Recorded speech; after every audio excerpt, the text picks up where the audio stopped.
What's up, you guys? It's M.I. Crooked letter I. Crooked letter I. Humpback, I. This is my new favorite fucking show.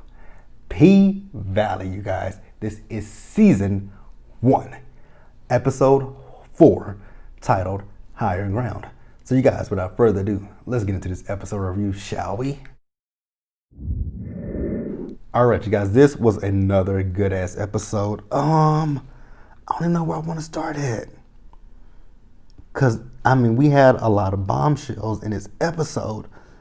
M.I. Crooked letter I. Crooked letter I. Humpback I. I love Mississippi. If y'all haven't noticed. Damn, where do I want to start at? Because like I said, this episode was fantastic. Damn. You guys, I'm still... Give me just a second, you guys. Let's start up with Lil Murder. My nigga Lil Murder. This ain't gonna be long. So we saw Lil Murder. So he went and picked up DJ Never Scared, whose actual name is Taquan.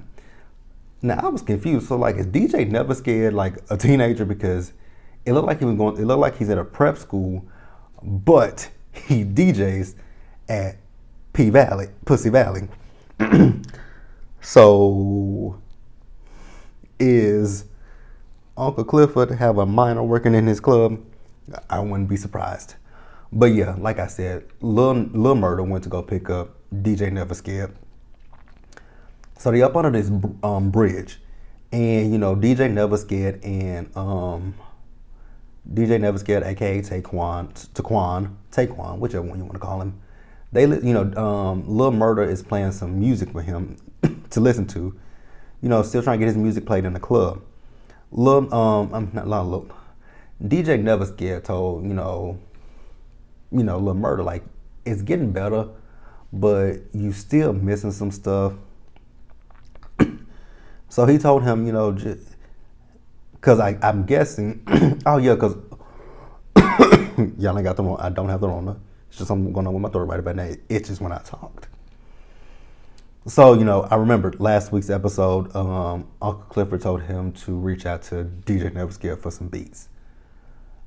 I was listening to the song. I was like, what he was saying was, it's good, but what you needed to do is to bump all the way through in order for the girls to want to dance to it. And I'm like, exactly. Like, your hook is good, but the whole song in general has to be good, not just the hook. So then we see Lil Murder, and he's dropping him DJ Never Scared off at the club. And Uncle Cliff was like, you late, like, you got Big L in there playing Belle Biv DeVoe. Biv DeVoe in a strip club. Okay. So, Lil Murder's like, when your mama get a hoop? Oh, hey, little nigga. So he's like, you coming in? He's like, nah, I'm not coming in tonight, shawty. You guys, I'm actually enjoying the relationship between Uncle Clifford and Lil Murder. Now, you guys, when it comes to Uncle Clifford, I want to put this out here right now. Like, I'm going to do my best to, be respectful to her pronoun. Now, if I slip up, excuse me, if I do slip up, charge it to the head, not the heart. So let's move on, you guys. All right, you guys. Next up, let's talk about Patrice.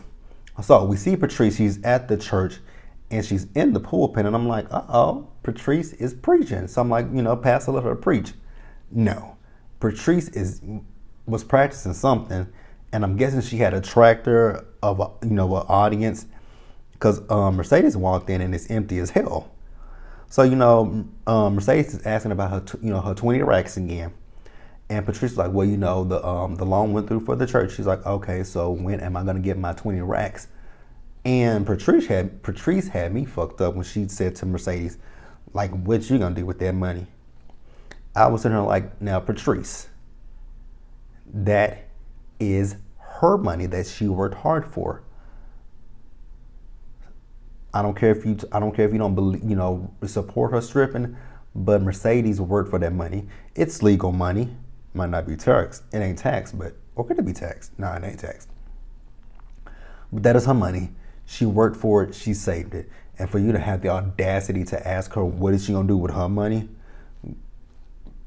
Patrice mama or not, I would have cussed her out. I'm like, mama, mind your fucking business. Like what I do with my money ain't got nothing to do with you. She actually kind of said that to her in nicer words, but she told Patrice like, I'm finally able to get my gym that I want. So Patrice says, you know what? Okay, tomorrow I'll write you a check. So then we later see Patrice. So she's in the church with the board, and the pastor is trying to figure out who's going to preach this Sunday in his place while he goes to a revival. So he says, Brother Clydell can do it. And Patrice was like, Brother Clydell, what about me? And, she was like, I thought in a collection plate you would want dollars and not cents. And she was like, I can bring that in. She was like, I can get the dollars out from a sinner's pockets. And Brother Clydell was like, oh, that must be where your daughter got it from. I looked at Brother Clydell up and down, and I'm like, you probably done had Joe disgusting ass in that club looking at her daughter take, strip for them men in the club, so don't even try to judge it. And then the fact that because of her daughter, y'all got y'all church loan, so you can't judge somebody. No sin is greater than any other. He without sin cast the first stone. I think that's how that goes. But miss me with that bullshit. It's those kind of church people that get on my nerves. Like, I just can't stand like everybody. My grandmother was a devout Christian. But the one thing I can say about my grandmother was she was not judgmental in the slightest bit. Although she might not agree with what you do, she wasn't gonna judge you by no means. So, I'm like, so that's where she got it from. Again, like I said, Brother Clydell, how many times have you been to that, have you been to PValley? Okay. Miss me with that shit. That's where she got it from. Now, Patrice, she's sitting there looking stupid and crunchy because they got your money they got your daughter's stripper money. And now that they got their loan, they don't need your ass no more. You ought to feel some type of way about that one. So then we see Mercedes, she with her with the girls that she worked, do her cheer with it. And these little helpers want to have a party and a twerk challenge. And Mercedes tell them ain't no way in hell about that happening. They want to have a party. She says that shit ain't finna happen. And as she tries to tell them, like, because Mercedes is trying to, give them some words of wisdom, like, hey, you don't want no shit like that on the internet, because once you put something out on the internet, it's there forever. And there's one little girl, Tarika, she was like, oh, when you post it, once somebody clicks on it, it's gone. Not necessarily. Like, you do realize people can screenshot stuff, screen record shit. Like, don't make that mistake. Look at Sophia over on Greenleaf showing her titties with her face in it. That shit lives on forever. And and then she's like, but don't you do that? Tarika to Mercedes, she's like, don't you do? Isn't that what you do? And I looked at her. Me and Mercedes looked at her. Mercedes said, I get paid for that shit. You doing that shit for free. So yeah, shut up. So we also see in the dressing room after, the night was over with, some of the girls are looking at, I guess like Instagram, Snapchat or something like that. And, they looking at the little girls and they shaking their asses in the pool, in the hot tub with, whipped cream and everything. I'm like, damn, these some little fast ass little girls. And, her name is Tarika, not Tarika, Tarika. Tarika. That's an interesting name for a child. Tarika. And her daddy's name is Cortez. And your name is Mercedes. Where the hell did you get Tarika from? interesting name to say the least. So, Mercedes notices, hey, that's Terica. So she drives her ass over to Terica's house, and she tell the kids, y'all got to get the fuck out. And then she sees Terica. She's like, girl, wait. Where are you going? You live here. So then, now I didn't agree with what Mercedes said to Terica. She was talking about, she's going to be 13 and pregnant, and she's going to be bent over in a bathroom with her panties below her kneecaps getting fucked. And I'm like, and that's what she deserved. I'm like, damn, you got to be that vulgar? She don't deserve, oh God.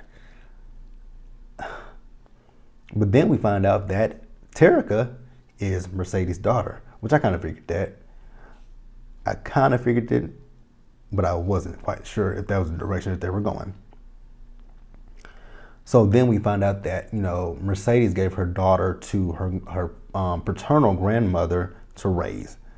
And, the grandmother, Shell, she was telling, Mercedes, like, when it comes down to her, I want her to focus on, her grades, community service and XYZ.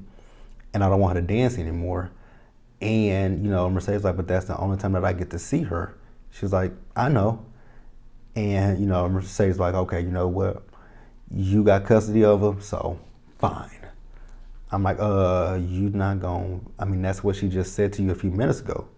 Basically, she's telling you, you don't fight for her and you still just giving up. But, okay, Mercedes, I wouldn't have necessarily done that personally, but, I guess she felt like she's doing what's best for her child.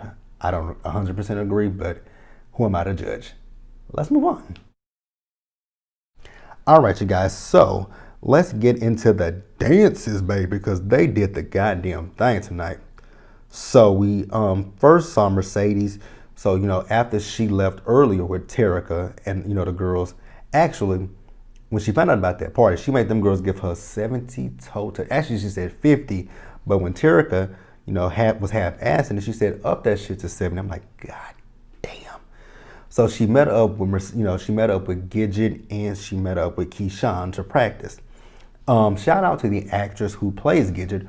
Her name is Skylar. I forgot what her last name is, but she followed me on Twitter tonight, because I tweeted that I love this show, and then, she put the little hearts in she put the little pink hearts in a tweet to me, and I said, oh my God, you found my tweet, thank you. So she followed me, and we follow each other now, so shout out to her. Beautiful girl, by the way. So, Mercedes, Keyshawn, and Gidget, they are, practicing their routine. So, I think it's like Keyshawn, I'm not Keyshawn, but it was Gidget up high, Mercedes in the middle, and then Keyshawn on the bottom. And, Mercedes put her foot on Keyshawn, and she started to wince. I'm like, oh shit, she's still getting her ass beat by that nigga. So, she runs to the back, and she's like, she got to fill up her water bottle. I'm like, no, she's not. She's going to put some, ice on that wound. And that's what she did. So when she runs to the back, she didn't realize that Diamond was back there. And Diamond was like, what happened? She was like, what excuse did she come up with this time? It's always, to my ladies out there, please don't be in a situation like that. Don't feel like you have to stick around for a man that is hitting you. If a man is actually, let's scratch that. Fuck him hitting you. If it's mental abuse, psychological abuse, any kind of abuse, get out of that situation. You are better than that, and you deserve better than that. So don't feel like, what do I have to offer to, if he puts you down and say you don't have anything to offer to anybody else, don't listen to that shit. Get out of the relationship. Like I said, if it's mental and psychological, it will eventually escalate to physical abuse. Don't stick around for physical abuse, because physical abuse can eventually lead to someone getting killed, either you or him. So to my ladies, if you are in that situation, get out of that situation now. Don't stick around. I don't care if you have kids with this man. Do what's best for you and your kids. And if you don't have kids, just do what's best for you. Get out of the situation. There's someone better out there for you. So I just want to put that out there. Because I hate seeing that. I really do hate seeing that when a woman is getting abused by a man. Like, that's not even a man, honest to God. That's a punk ass little boy who ain't ran up on, who's afraid to fight a man because he might get his ass beat. Like, that's a punk ass little boy. So, Diamond gives her his home remedy. And, Uncle Clifford calls for her to come feed the baby. So then we also see her in the dressing room with the baby. Her name is Reba. I actually have a cousin named Reba. And, she's trying to get people to, hold the baby so she can go on stage, but nobody wants to hold her, so she gives her to Autumn. I'm like, that's the wrong person to get a baby to. So when she gave it to Autumn, Autumn started having some flashbacks about, I guess, her baby. And in the flashback, there was one thing that I didn't notice. You heard the clasp of thunder, but then if you looked at Autumn, she was bleeding. So I'm like, was it a clasp of thunder and a gunshot at the same time? But I feel like, the more we go along, we're going to get some backstory on Autumn. And then we see Autumn, she goes to the bar to get something to drink. And Quita Maxwell from The Haves and the Have-Nots gives her a drink. But she's like, man, this is water. She's like, you don't need nothing else to drink. So then, later in the episode, we saw, Gidget and M.I. Crooked letter I. Crooked letter I, humpback I. We see them on stage dancing. And then, Gidget, not Gidget, but, actually, did I miss a part? I kind of did, but we're going to talk about it. I'm going to include it with this. So we saw that, Mississippi's no good ass nigga was there with some roses. I'm like, Mississippi, please don't fall for that. Like, again, ladies, don't fall for that shit. Once they hit you, don't take a gift from them. Like, don't do it. Run away. Run far away from that nigga. So then we also see Gidget's man there as well. So they in the VIP room, and Gidget trying to take his dick out and put it, fill the head. So then Uncle Clifford comes in there, and Clifford asks him like, "Why you so late?" And he was like, "I'm late because the roads were, they a mess and they're backed up." So Uncle Clifford tells, Gidget's boyfriend like, "Hey, this is the first and the last time that I'm gonna be holding your oxy for you." So he hands Uncle Clifford his money, and Uncle Clifford starts counting money. He's like, "It's all there." He's like, "I don't trust you white people."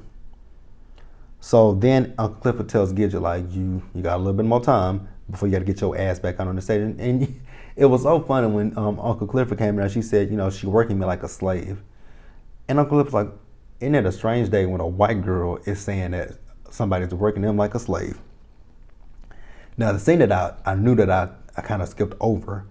So we saw that scene where Trinity was on stage getting it in, Mississippi. Gidget was getting it in, and even Mercedes was getting it in. And I don't know who told Autumn's extra drunk ass to get on the stage, because she made a fool of herself because she started tripping. I'm like, oh shit. But Mercedes got up there and kind of saved her. Better than me. I would have let her drunk ass make a fucking fool of herself. Let's move on, you guys.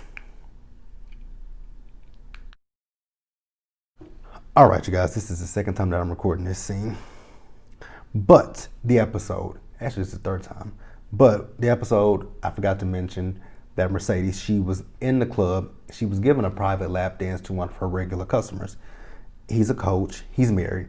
He's asking her why come she never moved down to Atlanta, and he want to take care of her. And I'm just like, the same thing that Mercedes said, let this be the fantasy because you are married. So we saw Autumn. So Autumn was out with Gidget. She's buying a wig. And then we see Andre. Andre's over at his hotel. And Andre is looking at the photo of Autumn, and he also got a phone call. And, she told him, in the text message, she told him, last night was fire. And she hopes he's having a good day. So then, like I said, he got a phone call. We don't know who it's from at this time. And I still think I don't think we really, really know, but I have a suspicion that it was who. I have a suspicion. So he tells the person that he's looking at the blueprints. So then, we see Autumn. So Autumn is feeling that wig. But, Autumn, she was twerking. And I'm like, Autumn, you ain't got no booty and your booty ain't doing nothing. And I know, I saw in the clubs, girls who don't who have as less ass than Autumn got, make that shit, bounce up and down, bounce, bounce, bounce, bounce, bounce. So, Mercedes see her and she's in Uncle Clifford's office and she's giving him, his cut of her money. And she's like, so then, Uncle Clifford asks, Autumn, has she talked to Andre? She says, I called him and left a message, but I haven't heard back from him. So Uncle Clifford takes her ID out of his sock and tell her, no T, no ID. So then we see Autumn go outside where Diamond is, and she asks him for a smoke. He's out there with Big L.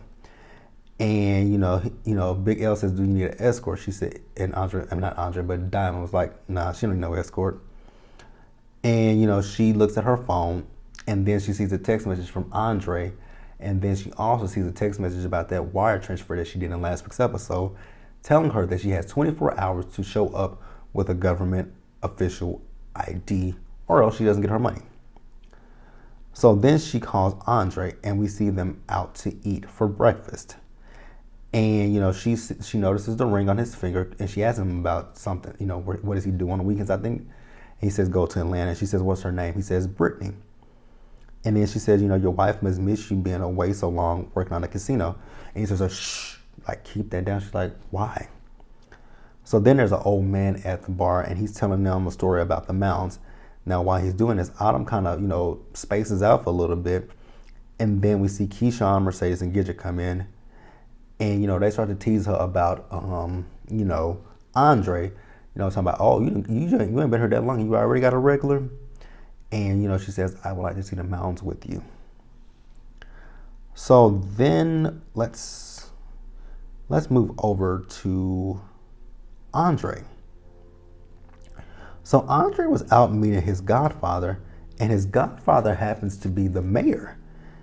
And, the mayor asks Andre how things going with those the Cowboys. He says, well, Wyatt and the other brother, they're on board with selling, the land. But when it comes down to Corbin is not on the same wavelength as those two. What Corbin wants to do is he wants to lease the land and, make more money from it. And I was like, I can't really blame him. But Andre also tells the mayor, in order to build this casino, we need the bank. And he says, the mayor says, well, that $6 million that I gave to those brothers, it's, it's for getting him elected. And I'm like, oh, so you a dirty motherfucker. I figured he was crooked. So we find out that they haven't really gone the right route to get this casino. They haven't gone through a vote for through the people, because they know that if the Bible thumpers find out, that they're gonna kill it dead in the water. So let's see, where do I want to go back to, you guys?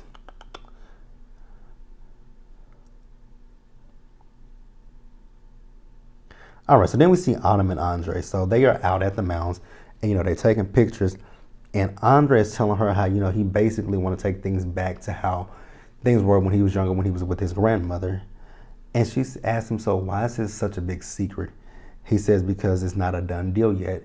And he was talking about how it can bring in tourists. And she was like, so what about the people who live here? They don't give a fuck. Be quite honest with you. So then we see Autumn and Andre, they go back to his hotel room to fuck, and she tells him, nah, you gotta go get a condom. And he goes to the front desk and asks them if they sell magnums. He says, no, but what we do is have Bibles in the bedroom, in the rooms for you. So before Andre left, Autumn asked him to open up the computer so she can keep the party going, by playing with her Hello Kitty. So she gets on the computer. She does find all the files that he has, and she sends them to herself. And she also finds the photo of herself.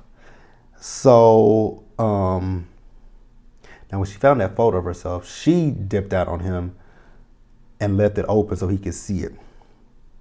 So then also we did see Uncle Clifford. So Uncle Clifford, he went over she went over, sorry you guys, Uncle Clifford, she went over to the cotton field to see Corbin, and she asked Corbin who was Andre. And, you know, Corbin says that he was just showing him a good time. And, Uncle Clifford was like, so you showed him a good time by giving him some, a rack? So then Andre tells Uncle Corbin that, he wants to buy the land. So that, they want to buy the land, and the brothers have squandered through their money. So they are easily squawking at that $6 million. But what Corbin is trying to do is get them to lease instead of, sell. Because $6 million is fine, but $10 million is even better. And then Uncle Clifford's like, oh shit. So they're gonna be a motherfucker. I wish I could say motherfucking like how they say it, because I love the way Uncle Clifford says motherfucking. So they're gonna be a motherfucking casino across from the pink. And Uncle Clifford, she thinks that that's extra money for her. So we've also found out that Uncle Clifford has kept some secrets for Corbin. And I think one of the biggest secrets is, it might not be the biggest, but it might be one of the biggest secrets, is about his paternity. So let's see, where do we want to go now? Ooh. I've done that. All right, so Autumn. So Autumn went back to Uncle Clifford with all the information that she had from Andre's computer. And Uncle Clifford is just drooling over all this tea that Autumn brought back to her. You guys, it's not hard. It's just, it's a slip of the tongue. That was a slip of the tongue. But, Autumn gave her all the information that she was able to get. And then, Andre is calling Autumn. Uncle Clifford, she takes her phone and she texts him to come to the Paradise Room, and the password is apples. And Uncle Clifford, she was like, there's one more thing that I need from you before I go. Playing with her wig. I'm like, oh shit. Uncle Clifford, don't take the girl's wig. She did. Uncle Clifford, she ain't shit. So we see her in the Paradise Room with that girl fucking wig on, and she trying to get information out of Andre, and Andre is not trying to budge. But she tells Andre, like, I'm looking at this here. The paint ain't there. And I ain't going into motherfucking where. So then once Andre leaves, he calls, the mayor up and tells the mayor that I think we have a problem. And then we see Autumn. She has her fake ass ID, and I'm looking at that woman. I'm like, girl, that is not her. But she gives her that money. I'm like, damn. Okay. Whatever. Because that's a lot of money. You can barely get $500 out of the bank in a day. But great episode, you guys. Like I said, I am loving PValley. This is my new shit. But you guys, that's the review. Be sure to like this video, leave your comments, subscribe to the channel, hit that bell notification button so you guys know when I drop anything else. Share this video. Stay hydrated, stay safe out there, and I will see you guys in the next one. Later.